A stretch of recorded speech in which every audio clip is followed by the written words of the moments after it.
Morning friend, শুভ সকাল। এখন 7:30 বাজে, মানে এখনো বাজেনি, বাজবে ভাব। আজকে হচ্ছে সোমবার, জানুয়ারির আজকে হচ্ছে 20 তারিখ।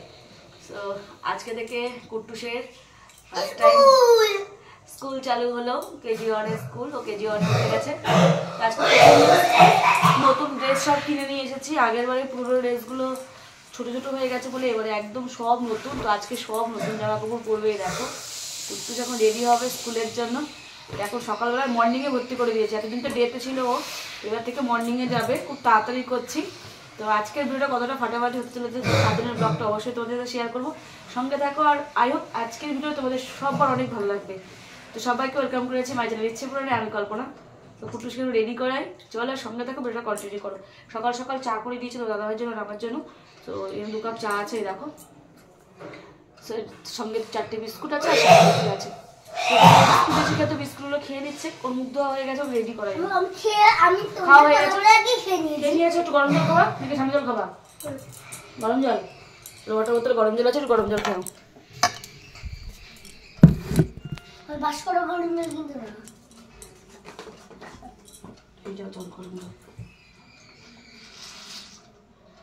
খুব গরম, খুব গরম, এটা খুব গরম, খুব গরম। তাহলে একটু মিশিয়ে দেবো, একটু মিশিয়ে দেবো। এতদিন পর্যন্ত তোমরা সবাই নার্সারি পর্যন্ত কুট্টুসকে দেখেছো, পরীক্ষার রেজাল্ট সরিয়েছে সেটাও শুনেছো, কিন্তু পরীক্ষার পর যে আবার রেজাল্ট বেরোবার ভর্তি করো সেটা আমার হয়ে ওঠেনি। এতদিন পর বাবা আসলো, তারপর ভর্তি করালাম। KG1 উঠে গেলো দেখতে দেখতে। আজকে ফার্স্ট টাইম। আর যেহেতু মর্নিংয়ে স্কুল দিয়েছি, সকালবেলা বেশ ঠান্ডা আছে, আর 8:15টার মধ্যে স্কুল আছে। তো আমাদের বাড়ি থেকে 7:30টায় বেরোতে হবে। আর তার থেকে বড় কথা হচ্ছে এখন শীত বলে 8:15, এরপরে কিন্তু 7:15তে স্কুল, এবং সকাল 11 পর্যন্ত স্কুল হবে। তো এবার বাবা থাকাকালীন আমার হয়তো অসুবিধা হবে না, কিন্তু এরপরে আমার একটু যাতায়াতের একটু কষ্টই হবে। সেটা তো জানোই তোমরা, সকালবেলা টোটো পাওয়া আর রাস্তা দিয়ে বেরোনো খুবই সমস্যার মধ্যে আমি পড়ে যাব। জানি না কতটা কী করবো, তোমার সঙ্গে থেকে দেখতে পারবে। দেখো স্কুলে প্রচণ্ড ভিড় চলে এসছে, আর অত সকাল সকাল কিছু খেয়েও যায়নি। তো তোমার দাদাভাই বললো একটু চলো, একটু কচুরি খেয়ে আসি। তো আমরা বাবুকে স্কুলে দিয়ে কচুরি খেতে চলে এসেছি। এবার আমরা বেশিক্ষণের জন্য, মানে অল্প কিছুক্ষণের জন্য ছুটি হয়ে যাবে আর বাইরে যাই না। এরকম স্কুলটার ভেতরটা গতবার ছিল অন্য একটা বিল্ডিং, এখন একটা আরেকটা বিল্ডিংয়ে, নতুন বিল্ডিং এটা একটা, ওদের স্কুলে নতুন বিল্ডিং। তো এই বিল্ডিংটা বেশ ভালো আর বেশ সুন্দর, মানে সাজানো গোছানো। এখানে বাচ্চারা খেলতেও পারবে, বেশ ভালো। আর অনেক ফুল গাছ লাগানো আছে। তো অনেক একটা গার্জিয়ান দাঁড়িয়ে আছে, অনেক নতুন বন্ধুরাও এসছে, মানে গার্জিয়ানরা যারা ভর্তি করেছে বাচ্চাদের। তো ছুটি হয়ে গেল, এই যে কুট্টুসকে নিয়ে এখন বাড়ি যাব। বাড়ি থেকে কিন্তু প্রচুর কাজ আছে, চলো বাড়ি যাওয়া যাক। বাড়ি ফিরে এসেছি, তো এখন বিছানাটা আমি তুলে দিচ্ছি। কিছুক্ষণ আগে বাড়ি ফিরলাম কুট্টুসকে নিয়ে। 11:10 বেজে গেছে। কখন রান্না বান্না খুব জানি না, তাড়াতাড়ি করে কাজ করে নিই। সব ভাজ করে নিয়েছি, বাইরে বের করে দিয়ে আসি।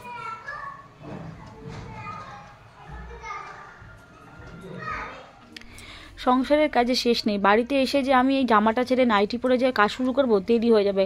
কারণ আস্তে আস্তে বেলা 11টা বেজে গেছে। কুট্টুসকে কোনো রকম করে আমি ডালিয়া খাইয়ে দিলাম, কারণ ঠাকুমা ডালিয়া করেছিল, ওখান থেকে দিলে বলে আমি আর ভাত করিনি। তো এদিকে দেখো বাসন কালকে মেজে রেখেছিলাম, সব বাসন গুটাতে হচ্ছে। তোমাদের জানো তো আমি কাজের মাসিকে বাসন দিয়ে আমি নিজেই মাজি। তো বাসন রাখার জায়গা আমার কাছে নেই। রান্নাঘরের মধ্যে ওইটুকুনি যে আমাদের বাসন কোথায় রাখবো, আমি এখানে বাসনগুলো মেলে দিই, তাতে তাদেরকে শুকিয়ে যায়, তখন বাসনগুলো তুলে রাখা যায়। আর জল রান্নাঘর হয়ে যায়। আর ঠান্ডার মধ্যে জলের মধ্যে পা দিতে একটু ভালো লাগে না। লেপ কাঁথাগুলো রোদে দিতে হবে, তাই রোদে দিয়ে ভালো করে বিছানাটা হালকা ঝেড়ে নিলাম। ঘর দুয়ার পরিষ্কার না করলেই হয় না। তো আবার আমি ড্রেসিং টেবিলটা সুন্দর করে আবার ক্লিন করে নিচ্ছি। এতদিন তো কলিংটা ছিল না, শেষ হয়ে গেছিলো, তোমরা জানোই কাজগুলো কেমন হয়ে গেছিলো। আবার কলিং কিনে নিয়ে আসলাম। তারপরে এবার কাজ টাজগুলো সব পরিষ্কার করে ঘর ঝাড় দিয়ে ঘর মোছা। একটা মেয়েকে সংসারে থাকতে গেলে না, যখন চারিদিকটা দেখতে হয় না, তখন মনে হয় কি, মেয়েরা বলে না মা দুর্গার রূপ দশভুজা, একদম সত্যি কথা। হয়তো আমাদের মা দুর্গার মধ্যে 10টা হাত নেই, কিন্তু আমাদের 2টো হাত কিন্তু 10টা হাতেরই কাজ করে। আমরা মেয়েরা সমস্ত কিছু একার হাতে, সংসারের রান্না বান্না কাজকর্ম, এবং কি মেয়েরা পয়সা রোজগার করতেও কিন্তু বাধা হয়ে দাঁড়ায় না। কিন্তু তবুও মেয়েদের কিন্তু হাজার দোষ, করলে দোষ, না করলে দোষ, ভুল দোষ, সমস্ত কিছু মেয়েদেরকে যত খারাপ বলা হয় জানি না। তবুও কিছু করার নেই, সংসারের কাজ আমাদের তোমাদের করতেই হবে। খারাপ হই আর ভালো হই, বলে না ভালোটা তোমাদের কিন্তু খারাপটা মেয়েদের। এটা হচ্ছে মায়েদের বা মেয়েদের একটা মানে কি বলবো বদনাম। এই বদনাম শুনতে শুনতে সংসারে কাজ করতে করতে দিন যে কখন পেরোচ্ছে, আর বয়সটাও আস্তে আস্তে যেন সময়ের গতি যেন পেরিয়ে যাচ্ছে। মনের গতি কতটা বেরোচ্ছে জানি না, সময়ের গতি বেরিয়ে যাচ্ছে। এদিকে দেখো সংসারের কাজের তো অন্ত নেই। ঘর পরিষ্কার করলেই হবে, আমার রান্নাঘরটা তো ক্লিন করতে হবে তাই না? ঝুল বারান্দা, রান্নাঘর, ঘর, ডাইনিং রুম, এতগুলো নিজের হাতেই পরিষ্কার করা, তারপরে নিজের সংসারে যাবতীয় কাজ করা, এত কিছু করা কিন্তু একটা মেয়েকে। আবার তারপরে বাচ্চা সামলানো, তাকে টিউশনি না দিয়ে বাড়িতে পড়ানো, এ টু জেড। এদিকে ভাতও হয়ে যাচ্ছে, বেগুন ভাজা করেছে। আর তোমার দাদাভাই এক জায়গায় ঘুরতে গেছিলো, তো সেখান থেকে এরকম খই, মানে এই খই আর মুরগি একসঙ্গে মিশিয়ে নিয়ে এসেছিলো, সেগুলো এখন দিয়ে দিচ্ছ খেতে ওকে। আর এদিকে আলু ভাজা করছে, আজকে সোমবার যেহেতু নিরামিষ রান্না করব। আলু ভাজা, বেগুন ভাজা, একটু পনিরের তরকারি, তার সঙ্গে ছিল হচ্ছে পরে একটু চাটনি করেছিলাম। তো সোমবার দিনকার এদিকে তেলটাও আমার শেষ হয়ে গেছে। তেল শেষ হয়ে গেছে বলতে যেখান থেকে ঢেলে করি, তো করে আবার সর্ষের তেলটা আমি ঢেলে নিলাম। বেলা প্রায় অনেকটাই, শীতের দিনের বেলার সঙ্গে তো আগাগোড়াই বলি যে পেরে ওঠা যায় না। আর এই দেখো 200 খানিক মতো পনির আমি নিয়ে এসেছিলাম, ওর সঙ্গে ডাল ছিল, শিম দিয়ে ডাল করছিলাম। শিম দিয়ে ডাল তোমরা কে কে ভালো খাও গো? আমি কিন্তু খাই, কিন্তু খুব বেশি ভালো খাই না। শিমটা অনেকটা ছিল বলে আমি রান্নাটা করে নিয়েছি।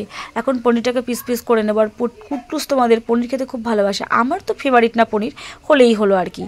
কিন্তু ওই কুট্টুসের পনির ভীষণ ভালো লাগে, তো দাদাভাই ভালো খায় পনির, তো ওই জন্য পনিরটা বিশেষ করে আনা হয়। আর যখন একা থাকি না তখন বেশি পনির আনা না, পনিরের খুব দাম, মানে আমি বুঝতে পারি না আমি কী করবো। তোদের দাদাভাই বলছে পনির দিয়ে পরোটা হয় না, আমি বলছি কি হয় আমি হয়তো জানি না, তাও আমি এইটুকুনি পনির না বাঁচিয়ে রেখে দিলাম, দেখি কিছু করতে পারি যদি এইটুকুনি দিয়েই অল্প কিছু পরোটা, তো তাহলে দুপুরবেলায় খাওয়াটা যাবে। ও ব্রোকলি আছে একটা,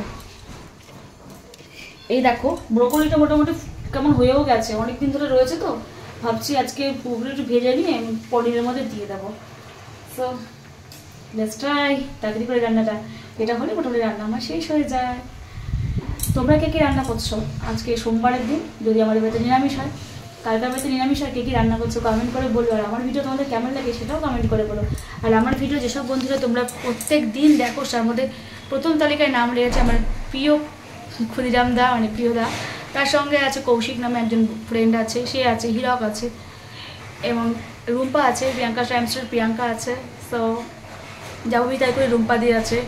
এরকম অনেক বন্ধুরা আছে যারা আমার রেগুলার আমার ভিডিও দেখে এবং তারা প্রত্যেকটা সময় আমাকে সাপোর্ট করে এবং ভীষণ খুশি। এবং আমার আরও বন্ধু আছে তাদের আমি এখন নাম নিচ্ছি না, আমি সামনের ব্লগে নাম নেব, তারা কিন্তু আমার প্রত্যেক দিনের ভিডিও দেখে। তা আমি খুব হ্যাপি, তোমরা আমাকে কমেন্ট করো আর এভাবে ভালোবাসা দাও। চলো আমার ডাল মনে হয়ে আসে। তো আমার ডাল মোটামুটি কমপ্লিট হয়ে গেছে, কারণ আমি এগুলো শুধু সেদ্ধর জন্য রয়েছিলাম। তো দেখো শিমগুলো একদম টাটকা ছিল, জমির শিম তো, মানে টাটকা জমির শিম একদম। তো আমার ডাল হয়ে গেছে। রান্নাবান্না সেরে সন্ধ্যাবেলায় তোমার দাদাভাইয়ের সাথে এক জায়গায় গিয়েছি। আসলে অনেক দিনেরই ইচ্ছে ছিল যাওয়ার জন্য, তো আজকে চলেই গেছি, মানে অনেক বলে করেই নিয়ে গেছি। আমরা গেছিলাম বাজার শোরুমে, তো এই দেখো চলে এসেছি বাজার শোরুমে ইভিনিং টাইমে। তো স্কুটি দেখতে পাচ্ছ, কি বলছে স্কুটি কিনতে এসেছি? হ্যাঁ সেরকমই বলতে পারো, দেখতে এসেছি, কিনতে আসিনি, দেখতে আসিনি। তোমাদের বললাম না কুটুস স্কুলে যেতে খুব অসুবিধা, তো দাদাভাইকে অনেক বলে করে নিয়ে এসেছি। হয়তো কিনে এখন দেবে না, কিন্তু ওই যে বলো না মনের একটা আলাদা আনন্দ অনুভূতি, সেই সব মিলিয়ে আর কি আসা, আর কি দেখতে আসা। আমি তো কখনো স্কুটিতে বসিনি, চালাইনি, আমার কাছে ফার্স্ট টাইম খুব আনন্দ ছিল, শোরুম তো কখনো আসিনি, তো তোমাদের সাথে শেয়ার করলাম। তবে এখন কিনছি নাই বন্ধুরা, জাস্ট আসলাম দেখতে। তো আজকের ভিডিওটা তোমাদের কেমন লাগছে অবশ্যই কমেন্ট করে বলো। তোমরা জানি না তোমাদের আশীর্বাদ হলে একদিন ঠিক পাবার। কুট্টু দেখো সামনে বসে আছে, এই স্কুটিটা সবচেয়ে বেশি আমাদের পছন্দ হয়েছে, দেখেই গেছি, এটা বিষয়ে জানলাম। তো এটা ছিল হচ্ছে যদি কিনি তখন তোমাদের বলবো এটা কি স্কুটি, এখন তো কিনবো না, তোমাদের আগেই বলে দিলাম, বা কি হবে জানি না আমি। যাই হোক ভিডিও ভালো লাগলে অবশ্যই লাইক কমেন্ট সাবস্ক্রাইব করে টাটা বন্ধুরা।